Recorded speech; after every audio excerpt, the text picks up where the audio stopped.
Boa noite, meus amigos. Estamos aqui de volta, como sempre, iniciando nosso programa, invocando a Santíssima Virgem Maria e o Santo Padre Pio de Pietrelcina, para que roguem a Deus que nenhuma injustiça se cometa neste programa. Aqui tem uma nota que me foi enviada pelo Francisco Javier. É uma pergunta muito interessante. Ele diz: no último artigo você abordou um tema que há algum tempo me intriga, a diplomacia americana. Apesar dos Estados Unidos serem a fonte da maior parte da riqueza que se distribui no mundo, afinal eles são os maiores consumidores do mundo e possuem uma balança comercial negativa espantosa, e apesar de terem sido os maiores financiadores das falidas economias europeias e asiáticas após a Segunda Guerra Mundial, não conseguem se livrar da imagem de malfeitores do mundo. A impressão que me passa é que o sistema presidencialista americano, que exige que um presidente ocupe o poder por no máximo 8 anos, não permite que as políticas voltadas para a diplomacia amadureçam. Equipes inteiras de governo são trocadas e vários erros acabam sendo cometidos até que os novos mandatários tomem clara ciência de todas as coisas que se passam no governo. E quando já estão experientes, são desalojados de seus postos por uma nova troca de governo. Ora, aí é verdade, Francisco, a democracia americana está em desvantagem em relação a outros regimes, onde os governantes permanecem no poder por mais tempo e podem, então, implementar planos estratégicos de longo e longuíssimo prazo. Nós sabemos que a União Soviética fazia planos para 50, 60 anos depois e chegava a realizar graças à estabilidade do Partido Comunista e dos seus comitês centrais, e sobretudo da KGB, que tinha até mais estabilidade do que o próprio Partido Comunista. Então, nesse sentido, há uma desvantagem estratégica formidável, mas eu creio que a maior parte do problema, a essência do problema nos Estados Unidos não é esse, não. A fraqueza da diplomacia americana, que é uma coisa que já se observa há pelo menos, no mínimo 20 anos, eu diria 30, é uma inibição geral de assumir a defesa do país em tons agressivos, proporcionais ao discurso dos inimigos. Quer dizer, a propaganda anti-americana no mundo é hoje de uma violência fora do comum, tá certo? E a diplomacia americana, o Departamento de Estado, sempre responde educadamente, timidamente. Eu tenho a impressão que isso é, em grande parte, fruto da Revolução Cultural Gramsciana, a hora que, vamos dizer, uma corrente política anti-americana conquista a hegemonia nas principais instituições culturais, universitárias, etc., etc., é claro que, vamos dizer, as palavras e o tom com que se deveria responder a essas coisas, desaparece da mente das pessoas, elas ficam realmente inibidas, se deixam, por assim dizer, hipnotizar, vamos dizer, pela pretensa autoridade de uma camada pseudo-intelectual falante pra caramba, né, onde abundam, né, os Noam Chomsky, Michael Moore, etc., etc. Por outro lado, é preciso ver que o Departamento de Estado, embora aí no Brasil tenha a fama de ser o próprio braço do imperialismo, o Departamento de Estado trabalha contra os Estados Unidos já faz muito tempo. O Departamento de Estado é o foco do esquerdismo permanente aqui no governo americano, não por causa do fator que você disse, mas exatamente pelo fator contrário, quer dizer, pela presença de funcionários de carreira que ficam lá 20, 30, 40 anos e que dão o tom da política externa americana, pouco importando quem esteja no poder. Isso acontece com o Departamento de Estado, acontece com a própria CIA, né? Aí no Brasil também. Quer dizer, a imagem que se tem das coisas no Brasil é uma coisa assim tão invertida que às vezes a gente não sabe se ri ou se chora. Quer dizer, o Brasil a opinião pública brasileira, os formadores de opinião do Brasil, são um bando de crianças que ficam imaginando coisas, entendeu? E não sabem, não têm a menor ideia do que se passa no mundo e vivem de imaginações, vivem de fantasias. E entre as outras fantasias, a fantasia que eles têm sobre a CIA. Quer dizer, a CIA, para eles, ela vive só para perseguir comunistas, para dar golpes de Estado no mundo e para torturar pessoas, etc, etc. Bom, a CIA fez muita coisa ruim, mas agora tudo que ela fez de ruim para a esquerda. Atualmente, por exemplo, a CIA está empenhada há 4 ou 5 anos em abarrar a mão do governo americano no Iraque. Tá certo? A CIA, quando foi formada a partir da antiga OSS, Organização de Serviços Secretos, de serviços estratégicos, já estava carregadinha de comunistas que vinham do tempo do Franklin Roosevelt, que vinham do tempo do New Deal. No tempo do New Deal, na administração Roosevelt, a União Soviética era aliada dos Estados Unidos na guerra, então não ficava bem espremer os comunistas. Resultado, o Roosevelt abriu as portas do funcionalismo público federal para os comunistas e encheu de comunistas todo lado. E a CIA foi um dos lugares onde eles se encastelaram, tá certo? Isso desde o início. Agora, no Brasil, o pessoal não tem a menor ideia disso. Quer dizer, o que se fala de CIA, Departamento de Estado, são imagens estereotipadas. Não tem absolutamente nada a ver com a verdade das coisas. Né? Então, é claro que esse problema que você fala da rotatividade do poder, de fato, deixa as democracias um pouco desguarnecidas, mas eu não creio que esse seja o problema predominante. É claro que a democracia, eu mesmo já escrevi isso, quer dizer, não existe democracia sem um fundo de aristocracia, né? No caso representado pelas famílias fundadoras dos Estados Unidos, que representam justamente o esteio, a continuidade do sistema por baixo dos percalços e das mudanças históricas. Né? À medida que essas famílias vão se enfraquecendo ou sendo substituídas por novas famílias, por novas dinastias, por um novo poder dinástico, por assim dizer, que não se identifica com os objetivos permanentes do país, mas que, ao contrário, se identifica profundamente com os seus próprios objetivos, com a sua própria ambição de poder, como Rockefeller, Morgan, etc., é claro que a situação vai mudando. Uma espécie de poder aristocrático que existe em qualquer país, independentemente do regime ser capitalista, socialista, republicano, monárquico, etc., uma certa aristocracia ou oligarquia sempre existe. O problema é saber quem a compõe e quais são os valores que ela representa. Muito bem. Mudando aqui de assunto, vocês devem ter ouvido falar, talvez tenha sido noticiado no Brasil, a nova proibição do fumo nos restaurantes, hotéis, bares e cafés da Holanda. Quer dizer, não se pode fumar mais em parte alguma. Agora, pode se você fumar maconha. Quer dizer, o que está proibido é o tabaco, mas a maconha está liberada.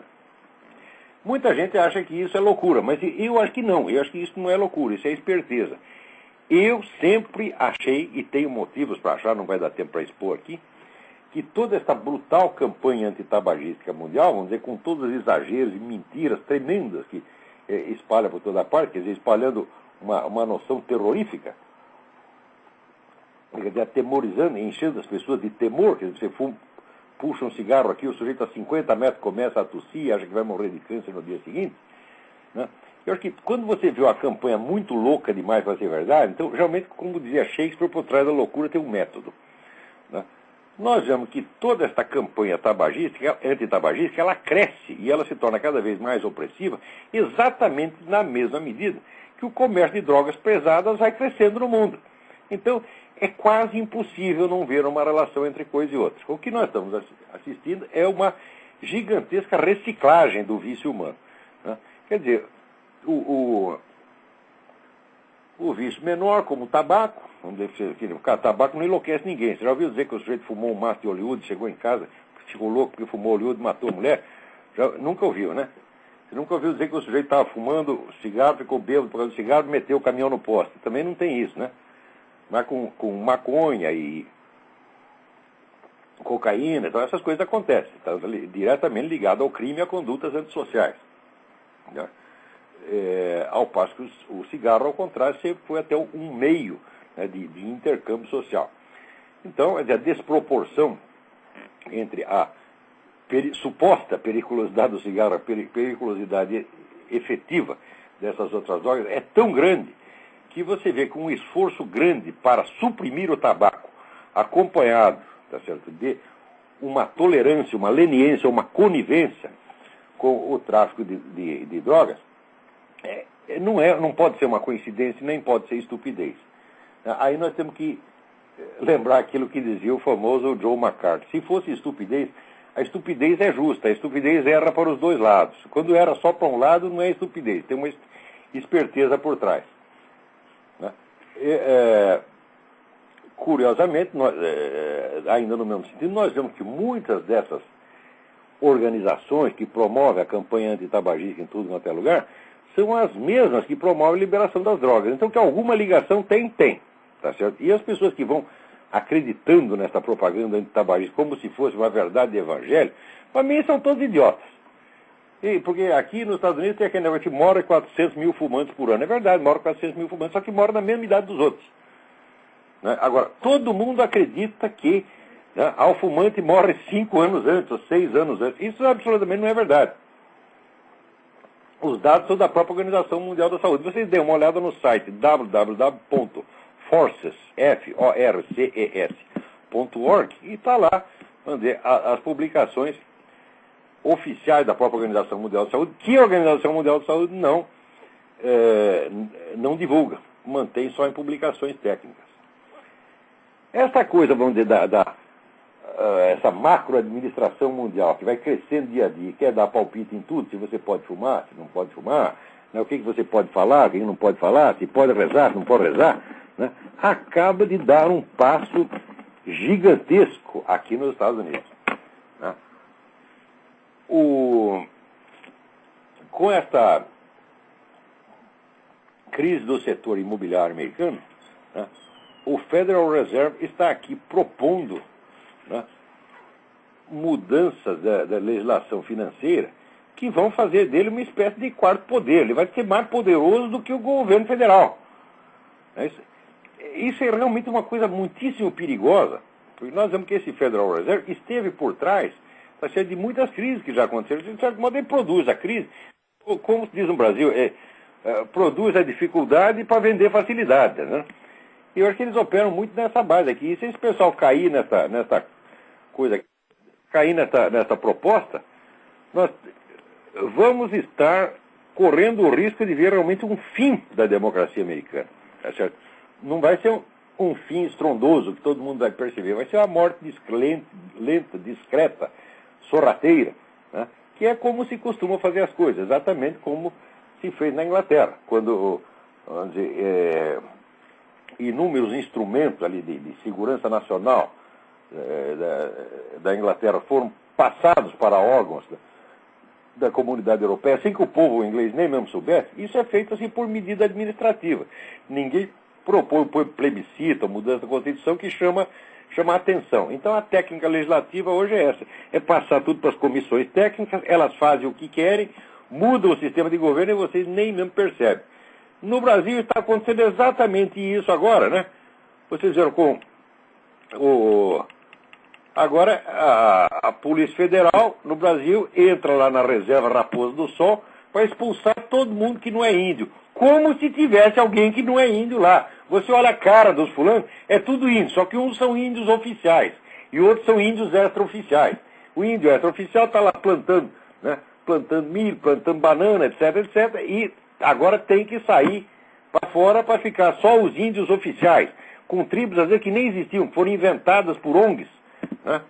E para essas tribos poderem lá fazer os negócios com esses poderes globalistas, com ONU, etc, etc, né? Criando um enclave dentro do território nacional, onde o governo brasileiro não vai dar palpite, onde o cidadão brasileiro não pode entrar, e onde nem o exército brasileiro pode entrar. É isso que está acontecendo. Olha, há mais de 10 anos eu digo para os meus alunos, todos eles são provas. A frase é a seguinte: vocês querem saber o que é entreguismo? Espere o PT chegar ao poder. Eu dizia isso 10 anos antes do PT chegar ao poder, porque eu estudei as conexões entre a esquerda latino-americana e esses poderes globalistas. E eu sei que é tudo a mesma coisa. Um trabalha para o outro trabalha para um. Tá certo? Se não existisse, vamos dizer, todas essas forças globalistas financiando a esquerda latino-americana, ela nem existiria. Então, falava do imperialismo americano, vocês vão ver o que é bom para tosse agora, vocês vão ver o que é imperialismo. Tem alguém na linha? Alô? Alô, Olavo? Eu? Oi, aqui é o Davi Carvalho de Belo Horizonte. Davi Carvalho, tudo bem? Tudo bem. Eu tenho duas perguntas. Uma é relacionada à democracia. Tá? É o seguinte, eu li o livro do desertor russo Yuri Alexandrovich Bezmenov, que chama Love Letter to America, e lá ele diz que, na verdade não é nada de novo, vem desde o Sun Tzu, que a sociedade que você quer dominar, ela tem que estar aberta à sua propaganda, certo? E que se ela estiver importando propaganda sem parar, se ela estiver aberta à sua propaganda, e também se você puder financiar movimentos contrários à própria sociedade dentro dela, que você pode derrubá-la eventualmente. Eu queria saber qual que é a viabilidade da democracia neste caso. E a minha segunda pergunta... Eu vou responder essa primeiro, depois você faz a outra. Sim. Democracia, a continuidade da democracia só é viável se houver um combate sem tréguas contra toda penetração ideológica que pretenda destruí-la. Você tratar a ideologia do inimigo, o inimigo declarado, a ideologia do inimigo declarado, que quer destruir a sua sociedade, você tratá-la como se fosse uma ideia decente que tem todo o direito de ser disseminada na sociedade, é loucura. É loucura, isso é a mesma coisa que você permitir que um sujeito entre na sua casa, tá certo? Para dizer que você deve ser assassinado, que você não tem o direito de viver. Ora, nenhum país tem que aceitar esse tipo de gente, e a democracia também não tem que aceitar, tá certo?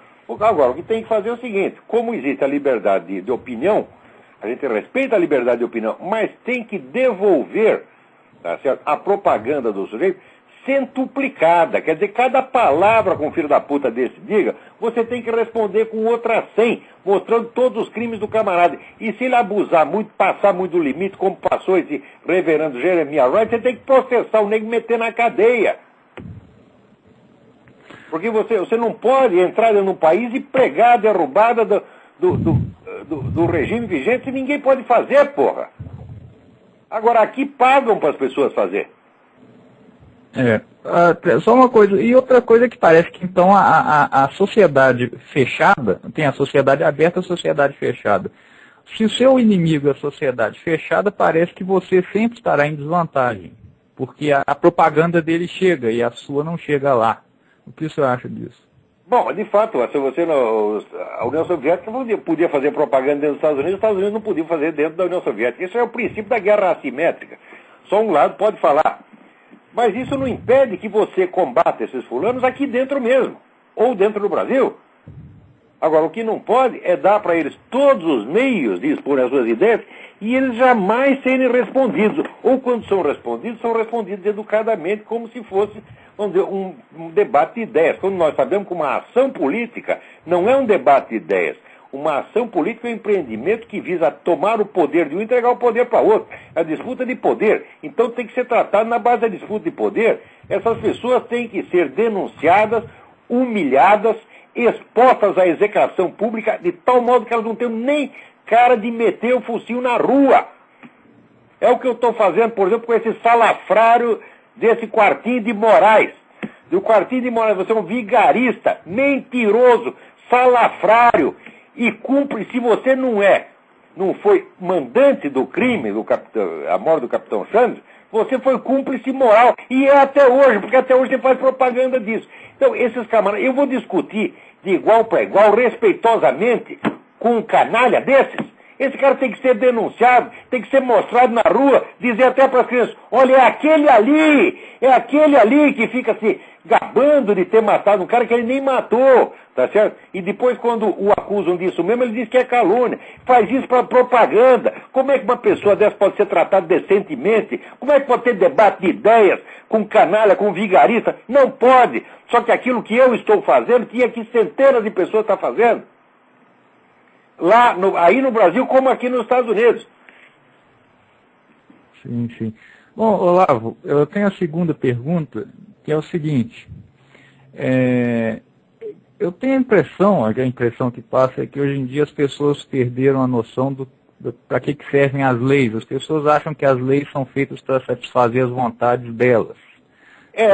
Hoje em dia o mecanismo, a fonte da lei, a fonte do direito, hoje é o grupo de pressão. E o dinheiro, portanto, se ajunta um monte de militante, ajunta lá meia dúzia de empresários que dá dinheiro, você cria um grupo de pressão, você muda a lei. Certo. E eu queria saber, assim, como que isso surge? Ou seja, as pessoas perderam a noção de onde que vêm as leis e para que elas servem. Era só isso que eu queria saber. Essas noções, Davi, elas não se transmitem, assim que nem transmite o ADN, você está entendendo? Isso aí tem que ser ensinado. Agora, se você permite que todo o sistema escolar fique na mão dos seus inimigos, ele só vai passar as mentiras que lhe interessam. E na hora que você quer desmentir e mostrar a verdade, você não tem chance. Esses caras tomam tudo. Porque essa burguesia canalha, os donos de meios de comunicação, são tudo cagão, medroso. Chega lá o chefe de redação para ele dar ordem pro patrão, o patrão obedece, porra. Eu vi isso acontecer. Quem manda num jornal, quem manda numa televisão, é a redação, não é o patrão, não. O patrão faz o que os caras querem. Então, esses camaradas, eles se organizam, são entidades que estão organizadas há 30, 40 anos, que têm representante em tudo quanto é lugar. As redações estão cheias, a maior parte de qualquer redação no Brasil é composta de militantes ou simpatizantes dessas coisas. E o pessoal permitiu que isso chegasse muito longe. Isso é culpa, sobretudo, dos donos de meios de comunicação. E culpa também dos empresários de educação, que enchem suas escolas particulares de professores comunistas. Agora, o governo vai começar a fechar a escola particular. Culpa de quem? Dos próprios donos. Você vê aquele sistema coque de ensino que estava lá ensinando comunismo para as crianças, a hora que a gente denuncia isso, em vez do dono da instituição nos agradecer, o que ele faz? Processou o site Escola Sem Partido. Olha que canalha, como é que faz uma coisa dessa? Quer dizer, nós estamos mostrando para você, olha, esses comunistas traíram a sua confiança, entraram dentro da sua escola para dizer que empresário é criminoso, que empresário é ladrão, para dizer que você é ladrão. Quer dizer, o cara está te dando uma facada nas costas, a gente vai te avisar, você fica bravo com o quê? Com o carteiro. É por causa que essa merda dessa burguesia brasileira pensa assim, é tudo um bando de cagão. Começa com a covardia intelectual. O empresário brasileiro não é um sujeito de muita cultura, ele ouve qualquer desses comunistas falando bonito, já cai de joelho, porque não sabe distinguir entre o que é uma pessoa de estudo e o que é um charlatão. Num país em que Quartinho de Moraes é filósofo, Emir Sader é filósofo, está tudo perdido. É filósofo por quê? Porque tem um diplominha assinado por outro igual a ele? Esse diplominha vale merda nenhuma, isso é um pedaço de papel higiênico. Conhecimento se prova na realidade, nos atos. Qual é a obra intelectual do seu Quartinho de Moraes? A esquerda militar no Brasil? Quer dizer, o sujeito fica lá, durante 30 anos, tratando do seu próprio interesse político, que é infiltrar comunista nas Forças Armadas, e essa é a grande obra intelectual dele. Agora vem discutir filosofia comigo. Não vem porque não tem capacidade. E sempre que se meteram a discutir, se saíram muito mal. Agora, no Brasil, esse reino da charlatanice comunista chegou longe demais. Antes que o PT chegasse ao poder, 20 anos antes, já havia essa situação na cultura. Agora, aí é o que dizia o Hugo von Hofmannsthal. Nada está na política de um país que antes já não estivesse na sua literatura.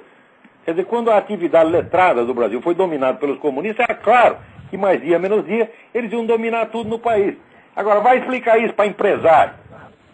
Tá certo? Empresário brasileiro, tá certo? Não é responsável, não são pessoas responsáveis. Eles só pensam no dinheirinho a curto prazo. Eles não são capitalistas, são dinheiristas.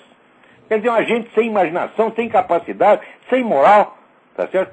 Então chega lá o comunista, dá um grito com ele, o sujeito cai de joelho, pô. É isso aí, Davi.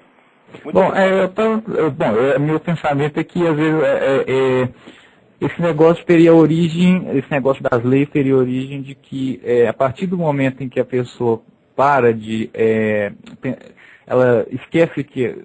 Ou não acredita que as leis têm origem transcendente, ela passa a pensar que tem origem imanente e imediatamente já transfere isso para a própria vontade. Bom, você tem razão, mas aí você está raciocinando já numa escala de civilização, em escala de séculos. E a pergunta que tinha sido colocada era no sentido mais imediato. Por isso que eu respondi nesse plano. Sim. Mas a longo prazo você tem razão. Se o sujeito perde de vista a transcendência, ele acha que o mundo da natureza é uma totalidade fechada. Primeiro ele mostra que não sabe nem o que é natureza.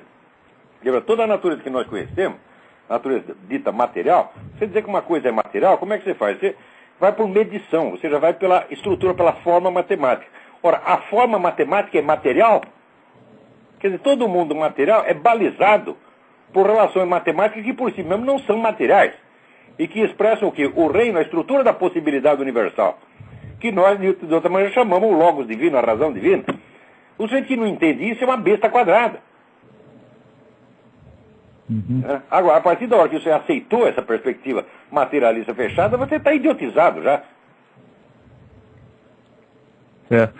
Olavo, muito obrigado. Obrigado a você pela sua participação. Tem mais alguém aí? Vamos lá. Fica com Deus. Tchau. Também. Alô? Olavo? Sim. Everson Cavalheiro de Campinas, tudo bem, querido? Everson, tudo bem? Tudo bom. Olavo, eu vou ser rápido vou só fazer a pergunta e já vou sair, porque minha mulher fica me cutucando que eu falo muito. Pergunta e desligue, porque muita gente... Eu vou desligar porque a pergunta é objetiva e rápida.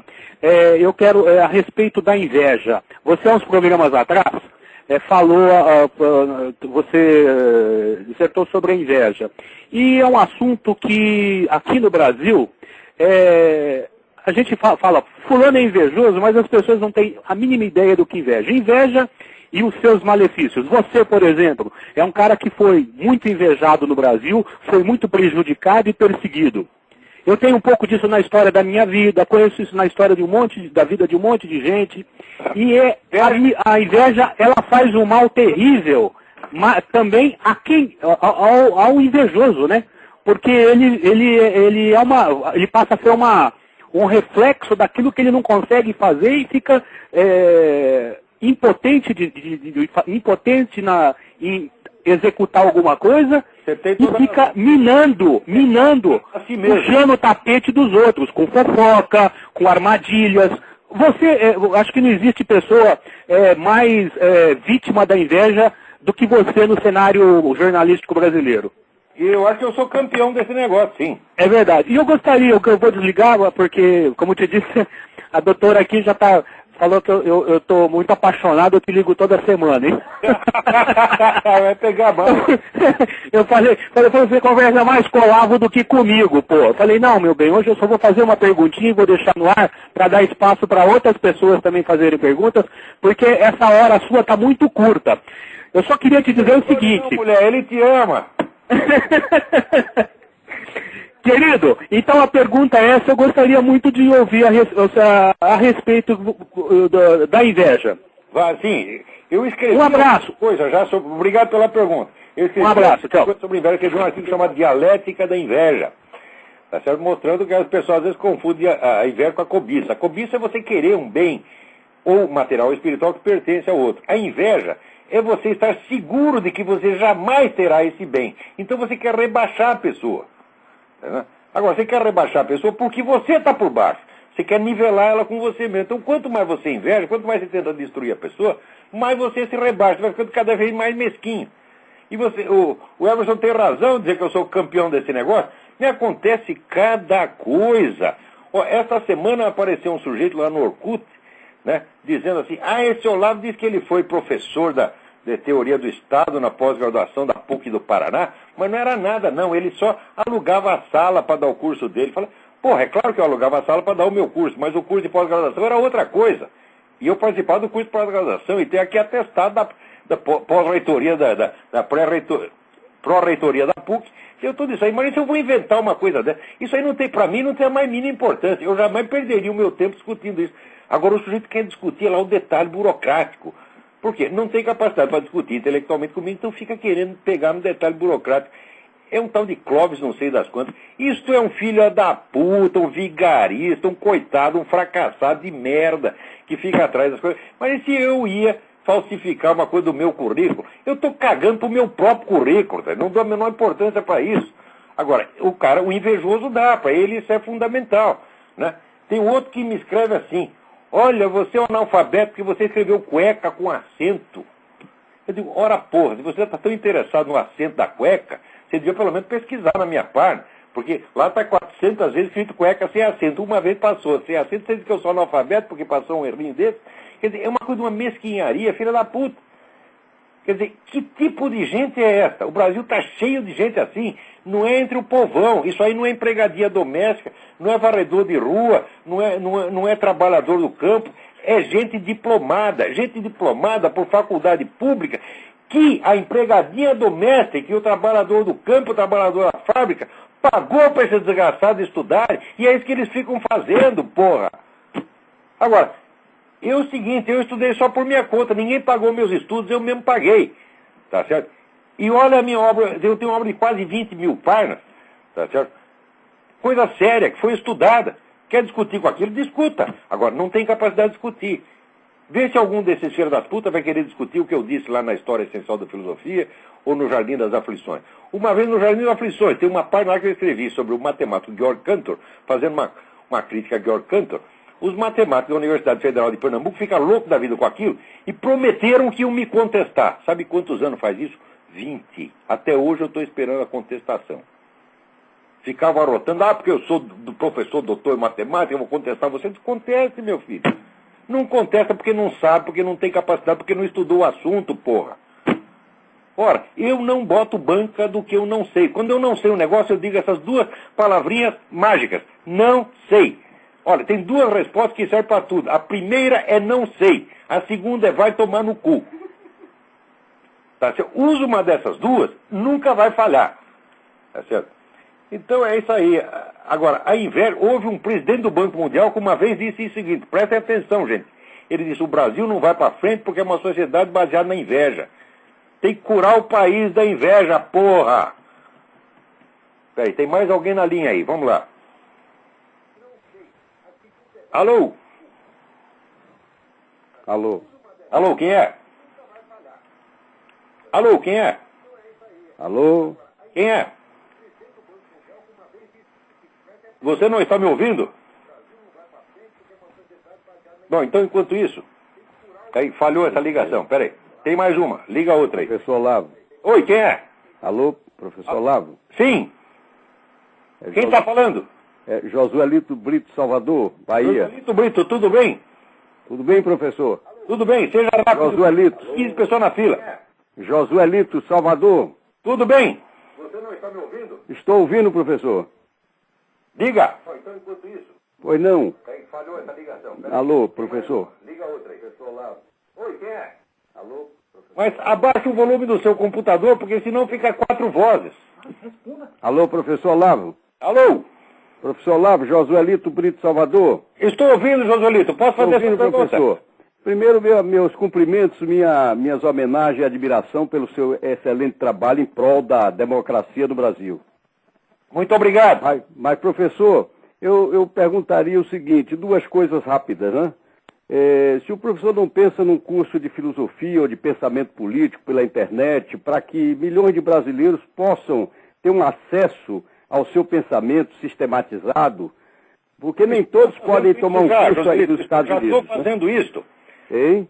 Já estou fazendo isso através das realizações. Aqui, por enquanto, está alcançando um número pequeno de pessoas. O que pensamos é o sistema, mas aguarde um pouco que isso irá para o país inteiro. Pois não, que eu acho que isso vai interessar muitos brasileiros que querem conhecer o seu pensamento e o pensamento filosófico de uma maneira geral, né? Nós estamos tratando de expandir esse sistema para ver se alcança o Brasil inteiro. Pois não, professor. E outra coisa, eu gostaria que o professor comentasse a respeito desse constante, vamos dizer assim, engrandecimento e de vultos tipo Marighella, Prestes, na TV Cultura. Frequentemente nós assistimos sempre seriados sobre essas personalidades. Não que essas pessoas não possam ter algum mérito, mas há uma espécie assim de esquecimento de muitos outros vultos brasileiros, uma ênfase em pessoas desse tipo, como Marighella, Prestes, não conheci o Marighella pessoalmente. E o comentário do professor sobre o assunto, o que o professor pensa disso? Dessa predominância na TV Cultura, na TV Educativa brasileira, de programas em torno de uma espécie de culto à personalidade desses vultos. Como se eles fossem grandes defensores da democracia, né? Peço que você desligue que eu vou responder em seguida. Pois não, professor. Desliga aí. Obrigado. Obrigado, viu? Então, olha, abraços. O culto já passou de todos os limites. O Marighella, para não dizer que não tinha mérito nenhum, o Marighella era um sujeito de uma coragem física extraordinária. Mas o Marighella era uma besta quadrada. Você lê as análises políticas do Marighella, aquilo é uma coisa de primária, estúpida, porra. Quer dizer, a própria formulação da guerrilha, olha, o plano do Marighella é assim, nós vamos ali e vamos tudo nos ferrar, tá bom? Esse é o plano e deu certo, se ferraram mesmo. Né? Ora, agora, quanto ao Prestes, isso não valia nada. Tá certo? Isso era um salafrário. Tá certo? Inclusive, é o cara que condenou à morte uma menina de 16 anos porque achou que estava passando informação. Isso é um monstro. Tá certo? Agora, morreu estrangulada. Quer dizer, o que é isto, pô? O Prestes nunca entendeu nada de marxismo, era um homem inculto, burro, tá certo? E que o grande empreendimento dele, sabe o que foi? Foi fugir. Porque a marcha da Coluna Press foi o quê? Fugiram pelo país inteiro. Essa é a grande realização. Ora, vai pra merda, porra. Esses caras, isso aí é propaganda comunista, isso é corrupção. Usar a TV Cultura para isto, os caras deviam que fazer, deviam para cadeia, tem que prestar satisfação, tá certo? Nos tribunais, olha, com o que vocês estão gastando dinheiro público para fazer propaganda do seu partido? Olha aqui, eu falo do que eu quiser, porque ninguém está me pagando, eu faço esse programa, assim, não ganho nada para fazer isso aqui, tá certo? E os artigos que eu escrevo, tá certo? Eu sou pago para escrever aqui, como todos os colunistas, igual, eu recebo salário de jornalista. O conteúdo sou eu que determino, eu digo o que eu quiser, porque não tem nenhum partido mandando em mim. Agora, quando tem um partido interessado por trás, o sujeito servir aí se dizer que é jornalismo, isso é tudo um bando de vigarista, filho da puta, isso que é. Agora, o povo brasileiro continua consumindo isso porque é trouxa. Né? Vamos em frente. Agora, eu queria ler aqui um negócio para vocês. Olha aqui, me dá 2 minutos aí. O sujeito extraordinário da professor Indrek Wichmann, da Universidade de Michigan. Né? Ele viu que os muçulmanos estavam fazendo protesto contra o negócio das caricaturas, né, do profeta. Ele disse, olha, eu quero protestar contra o seu protesto. Eu não estou ofendido por caricaturas, tá certo? Eu estou ofendido por coisas mais mundanas, como decapitação de civis, ataques covardes a edifícios públicos, ataques covardes a civis israelitas e a sinagogas no mundo inteiro. Eu estou ofendido por homens-bombas. Eu estou ofendido por assassinatos de padres católicos, pela queima de igrejas cristãs e pela contínua perseguição dos cristãos coptas no Egito, pela imposição da lei da Sharia aos não-muçulmanos, pelos estupros de garotas e mulheres escandinavas, tá certo? Pelo assassinato do diretor do filme na Holanda, e assim por diante. É isso que realmente ofende. Os caras podem fazer tudo isso e o outro lá não pode fazer uma caricatura? Ora, o professor Wichmann está montado na razão. Agora, imediatamente o pessoal se juntou para aqui, para pedir um castigo, que ele tem que pedir desculpa. Professor Wichmann, não peça desculpa nada. Fale pior. Fale pior. Porque não é questão de desrespeitar a religião dos caras, não. Eles que desrespeitam sua própria religião quando fazem isso, esses caras não valem o que comem. Tá certo? Vem dizer que tá fazendo isso por motivo religioso. Religioso, uma pinóia. Vocês são tudo um bando de assassinos, filha da puta. Tá certo? E presunçosos. Tá certo? Que entram dentro do país, do outro país cristão, vocês desrespeitam a religião local, mas quer que a sua seja respeitada. Se quer ser respeitado, respeite a do outro. Ora. Peraí, tem alguém na... Ô? Alô, quem é? Oi, Olavo, é Alex. Oi, Alex, tudo bem? Era sobre isso que eu queria falar com o senhor. O senhor chegou a ver o Fitna, esse documentário que já fizeram terrorismo na internet para tirar? Qual que é? O Fitna, que foi... Não vi, me falaram, mas eu não vi, não. Então, foi criado por um deputado holandês e... não os Estados Unidos, né? A Network Solutions, que é uma empresa americana, pisou na bola. Ela tirou do ar, alegando que isso fere o free speech, porque é um negócio radical. Olha, você não pode falar mal de muçulmano e comunista. Agora, se você é cristão, os caras podem fazer tudo. No Brasil está aí agora uma peça, tá certo? Fazendo gozação com a Eucaristia. Tá certo? Eu, por mim, se eu estivesse lá, enchi a cara desse filho da puta, do diretor, de porrada. Ou pelo mínimo, se o cara fosse fortão, não conseguisse bater nele, pelo menos ele cuspia no olho. Tá certo? Porque esses caras não merecem respeito.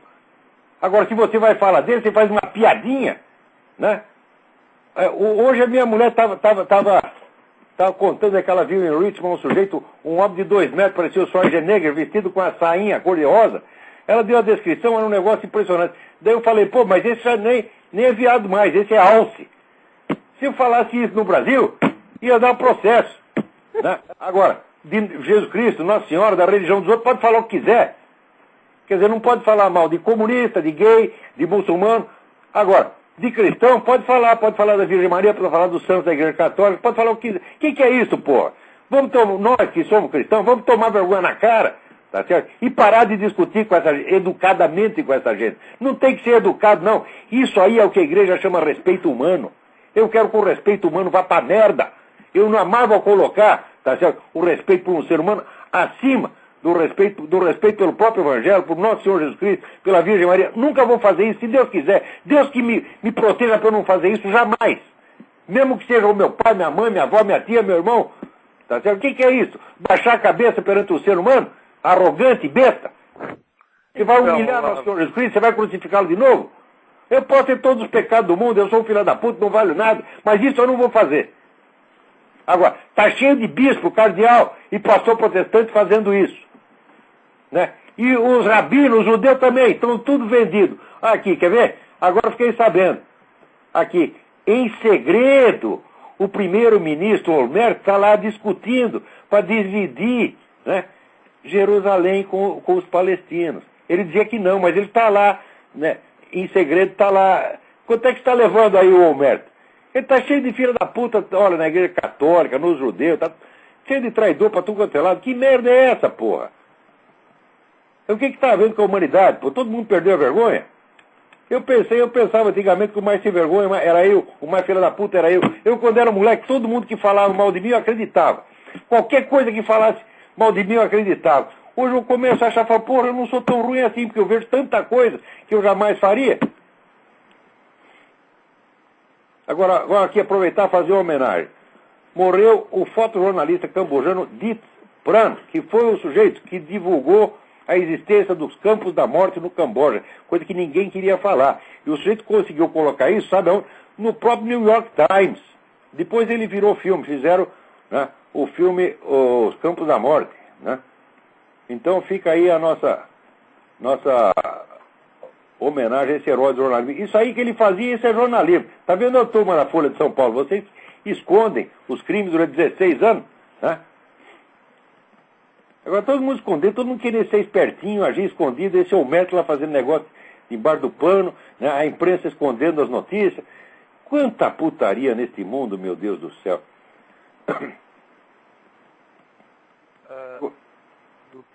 Muito bem. Agora temos aqui uma mensagem do Luiz César Andrade. Mensagem muito interessante. Não sei se estarei em condição de respondê-la como ela mereceria, mas aqui. O senhor menciona muito o Mário Ferreira dos Santos. Já ouviu o senhor falar um pouco sobre a teoria das tensões? Bem, dessa teoria, nada para nós é tão explícito, ao que parece ser para o senhor. No mais, para o pouco que eu li do saudoso Mário, principalmente em sua filosofia e história da cultura, as tensões são mencionadas em diversas nuances sociais, morais e axiológicas nos tomos 1 e 2 principalmente.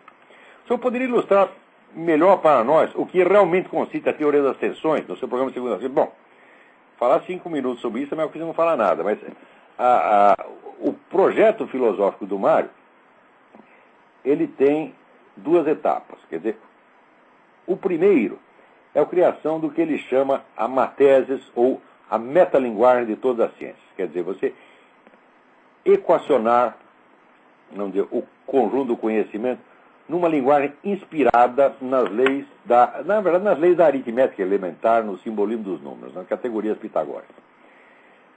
Apreendendo, vamos dizer, por trás de todos os seres, o que ele chama a sua lei de proporcionalidade intrínseca, quer dizer, a equação matemática que expressa a forma integral de cada ser. Porém, feito isso, a visão que você obtém fica reduzida a um esquema matemático. Em seguida, você tem que colocar o dinamismo e o funcionamento de volta no esquema. E isso é justamente as tensões. Quer dizer, a lei de proporcionalidade intrínseca que compõe o ser não é um esquema, vamos dizer, estático. Ele é como se fosse um algoritmo, um módulo de transformações. E as transformações se dão através do que o Mário chama as tensões. Tá certo? Então, cada ente tem a sua forma, essa forma idealmente pode ser expressada em termos matemáticos, mas essa forma não é uma forma, vamos dizer, estática. A forma é permanente, mas ela se realiza através de uma sequência de mutações. Ou seja, a fórmula não é a forma de uma repetição, é a forma de uma sequência de mutações possíveis.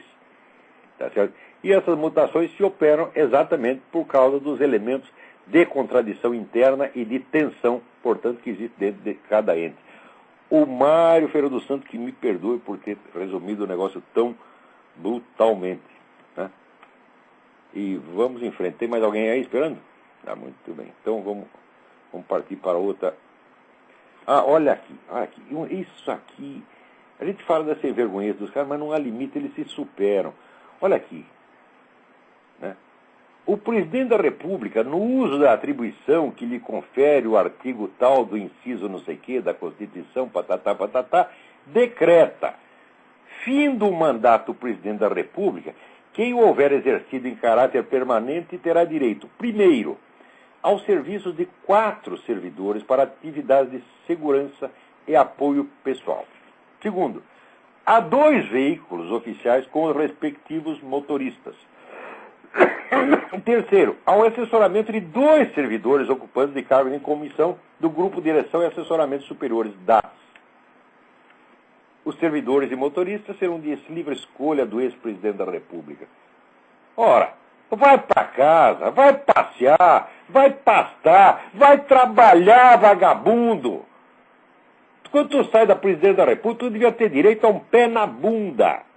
Isso, o máximo, assim, muito respeitosamente. Agora, não basta tudo que já comeram enquanto estava lá. Né? Olha, aqui nos Estados Unidos, quando sai da presidência da República, sabe o que ele faz? Ele vive de dar conferências. As pessoas pagam uma nota para dar conferência. Aliás, no Brasil também. O Fernando Henrique, que eu saiba, ganhava 100 mil reais para dar cada conferência. Agora, o cara que ganha 100 mil reais, né? Eu ganho 1.000, 2.000, aqui me pagaram mais, uma vez pagaram 3. Né? Você ganha 100 mil para fazer uma conferência, para falar besteira. Tá certo? E ainda quer que o governo, quer dizer, do bolso do povo, sai o salário para pagar 4 servidores, 2 motoristas, veículo oficial. Ora, vai lamber sabão. Vai trabalhar, vagabundo. Agora, assinado aqui, Luiz Inácio Lula da Silva, Tarso Genro e Jorge Armando Félix. Né? Ai, saco. Agora aqui, olha, a Folha de São Paulo, ela sempre noticia as coisas, sempre tem uma malícia. Olha, McCain apela para valores morais para ganhar eleitores.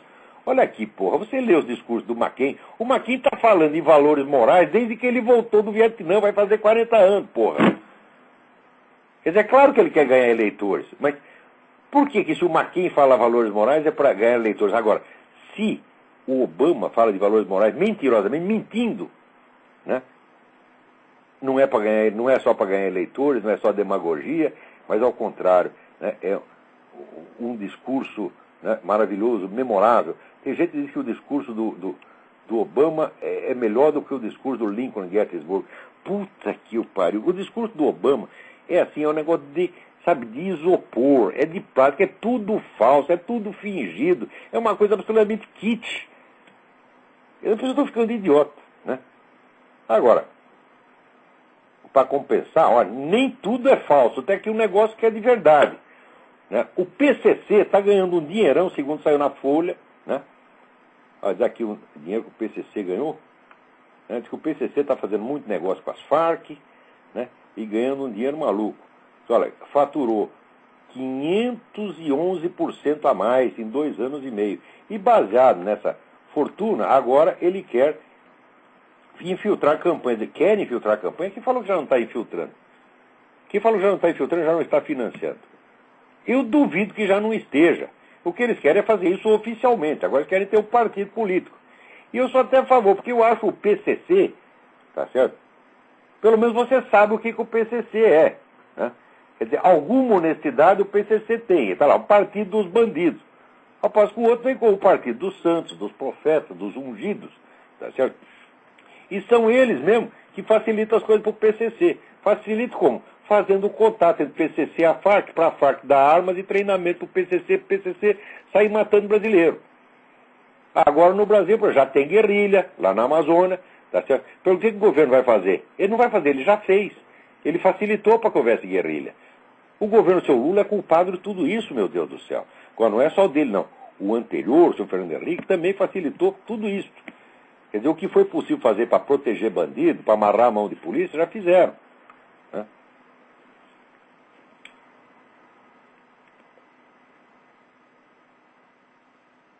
Mas olha aí, 511% a mais. Pô, eu vou comprar ações do PCC. Né? Vamos ver o que mais temos aqui esta semana. Olha aqui. Programa de debate na Globo, né, comandado pelo William Wack, segundo os participantes, né, Geraldo Forbes da USP, Boris Fausto, embaixador Rubens Barbosa. Tá certo? Todo mundo dizendo que o discurso do Obama é maravilhoso. O discurso do Obama foi assim, foi tirar o cu da seringa. Tá certo? Ele havia mentido, ele disse que não sabia da pregação anti-americana feita pelo pastor Jeremiah Wright, daí se provou que ele sabia, e daí ele fez um discurso, vamos dizer, para disfarçar. É isso que os caras dizem que é um grande discurso. Mas o que é isso, porra? Quer dizer, a falsidade da própria situação, né, já basta para mostrar que esse discurso é uma merda. O discurso bom não é aquele que está bem escritinho, está bonitinho. Não é isso, é aquele que reflete a realidade da situação. Tá certo? Por que você lê até hoje com interesse aquelas 15 linhas do discurso de Gettysburg do Lincoln? Porque aquilo é o resumo exato da situação, do que estava acontecendo, tal como visto pelo pessoal do Norte. Quer dizer, você pode até contestar esse ponto de vista, mas aquilo resumia a realidade tal como aparecia a um dos lados em disputa. Agora, o discurso do Obama é só disfarce, é só camuflagem, é o discurso de um covarde, de um mentiroso. Esse discurso é uma vergonha, como a própria existência do Obama. Tudo no Obama é falso, meu Deus do céu. Agora, a popularidade dele pode estar alta no Brasil. Agora, aqui está caindo. Tá certo? Um monte de gente que agora aparece escrevendo, pô, eu estava enganado por esse Obama, o cara não presta mesmo, né? E assim é. Olha, gente, o nosso tempo aqui está quase, né, acabando. E o Luciano Marques Pacheco me manda aqui um programa do Fronteiras Braskem do Pensamento, né? E vai ter um debate de ideias. Cultura é uma forma de civilidade. Não, meu amigo, cultura é uma forma de viadagem, tá entendendo? Quando é que eles vão entender? O que esses caras chamam de cultura é o que eu chamo de enrolação. Com exceção, tem um grande sujeito lá, eles convidaram, né, eles fazem assim um debate absolutamente oco, que nem no tempo aqueles cursos lá que o Peçanha, Marlena Chauí, etc, né, e chamavam no meio um ou dois estrangeiros que nem sabia o resto que estava sendo falado lá, e esse cara fazia uma conferência memorável, então, né, disfarçava, camuflava. Agora chamaram o Bernardo Henri Lévy, né? Então o Bernardo Henri Lévy certamente vai falar alguma coisa interessante, né? Agora, o Luciano Pacheco diz, essa gente ainda não entendeu que debate de ideias e cultura sem o Olavo de Carvalho não existe. Fala, ó, existe sim, é melhor que exista sem mim. O que tu tem contra mim? O que tu tem contra mim, o Luciano, que você quer me meter no meio desses caras? Eu lá não vou não, porra. Tá entendendo? Eu vou sofrer, eu vou lá para ouvir besteira. Esse cara consegue falar mais besteira por minuto do que eu conseguiria contestar em meses. Né? Você viu o negócio do Peçanha. Eu fui lá, ouvi o Peçanha falar meia hora, saiu um livro inteiro. Quer dizer, tinha tanta besteira compactada ali que para descompactar precisa um livro inteiro. Esses caras são invencíveis, pô. Né? Quer a mentira é uma coisa fácil. Por exemplo, você chega para o sujeito e fala, olha, fulaninho é viado. Você falou 3 palavras. Né? Basta o fulaninho dizer eu não sou, se ele disser não sou, é que todo mundo diz, ele é mesmo. Você está entendendo? Então o fulaninho vai ter que explicar, e quanto mais explicar, mais vai melar. No fim, quanto mais ele, vamos dizer, quanto mais explicação ele der, vai piorar. Então é o seguinte, a mentira tem uma espécie de privilégio persuasivo. A mentira é mais fácil. A verdade só obtém quem quer. Agora, a mentira não. A mentira entra sozinha, entendeu? Agora, olha aqui. Eu estou vendo aqui uma mensagem que circulou entre pessoal militar, né? Que está preocupado com essa coisa da guerrilha, né? Entramos na penúltima fase do projeto marxista-leninista de tomada do poder. É verdade, é verdade. Quer dizer que todo esse governo de transição feito pelo seu Lula, a finalidade dele é assim, é criar uma camuflagem capitalista para, enquanto isso, enganar o investidor estrangeiro, enganar a própria burguesia brasileira, enquanto vai criando um esquema de poder centralizado monstruoso, apto, vamos dizer, a dividir o Brasil entre, vamos dizer, entre os vários poderes ligados a esse esquema. Né? Quer dizer, o Brasil está para ser já subdividido, um pedaço vai para os índios, um pedaço vai para os quilombolas, um pedaço vai para os guerrilheiros, etc, etc. Tá certo?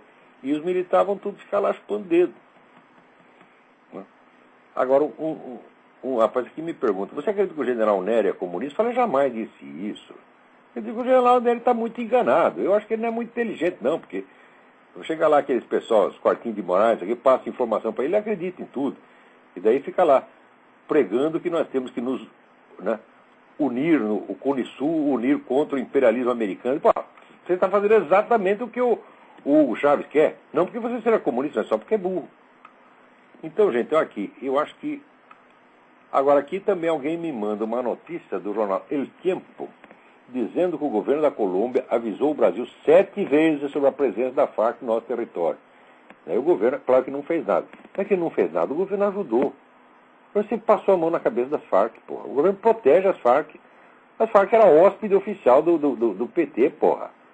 O homem da FARC, o Raul Reis, declarou que o contato dele no Brasil é o PT. O que você pega o governo faça com as FARC? Quer dizer, que inocência é essa? O pessoal ainda fica falando, ainda tem gente, eu vejo até gente ligada à oposição, dizendo, como é, o governo não vai fazer nada, isso é omissão. Falo, como omissão? Omissão consiste em não fazer nada. Agora, o que eles estão fazendo não é um nada. Eles estão ajudando ativamente, tá certo? As FARC e todo esse esquema militar latino-americano a tomar conta do Brasil. Esse esquema militar da esquerda latino-americana a tomar conta do Brasil. Eles estão ajudando ativamente isso há anos. Quem diz isso? Eu? Não, quem diz isso foi o Raul Reis, em entrevista para a Folha em 2005. Disse, o nosso contrato no Brasil é o PT, especialmente Emir Sader e Frei Beto. O Frei Beto, na época, era ministro do Lula. Peraí, tem mais alguém na linha. Vamos tentar responder mais uma perguntinha, vamos ver se dá tempo. Alô? Oi, Olavo, Eduardo de Campinas. Oi, Eduardo, tudo bem? Tudo bom. Ô, Olavo, estamos perdidos, hein? Parece que sim. Então, Olavo, você foi militante também do comunismo? Fui durante muito pouco tempo, né, que era na ala, não era do Partido Comunista, era na ala do Marighella. Na época eles estavam preparando o negócio de guerrilha, eu não cheguei a participar de guerrilha, não. Isso aí foi entre 65 e 67, mais ou menos, tá certo? Eu era peixe pequeno, era um militantezinho de merda, tarefeiro, como ele diz. Esses caras que saem para entregar jornal, dar recada, né? É porque eu li no seu debate com o Alaor Café. E aí ficou confuso. Não, eu estava lá, eu fui militante dessa merda assim. Pois é, Olavo, então somos dois. Mas não é isso, não. Você vê, a estupidez e a vaidade são uma coisa que estão bem distribuídas em todo mundo, né? Eu queria ser importante, então eu entrei no Partido Comunista. O pessoal entra no Partido Comunista, sabe por quê? Por carência afetiva. Quer amigos, quer que alguém passe a mão na cabeça dele. Quer sentir que é igual aos outros. Porque no Brasil todo mundo é complexado. Cada um sente que ele é um monstro, que ele é um cara feio, disforme, fracassado. Então ele quer entrar num negócio para se sentir igual aos outros. Pelo menos para sentir que está no meio do bando de fracassado como ele. É isso mesmo. Olavo, era isso então. Então é isso. Então, quando eu falo mal desses caras, não estou falando de cima, não. Estou falando contra mim mesmo. Meu passado me condena, como dizia o Nelson Rodrigues. Tá bom. Abraço. Então tá bom, olha. Com Deus. Boa semana para todos. Até a semana que vem. Muito obrigado.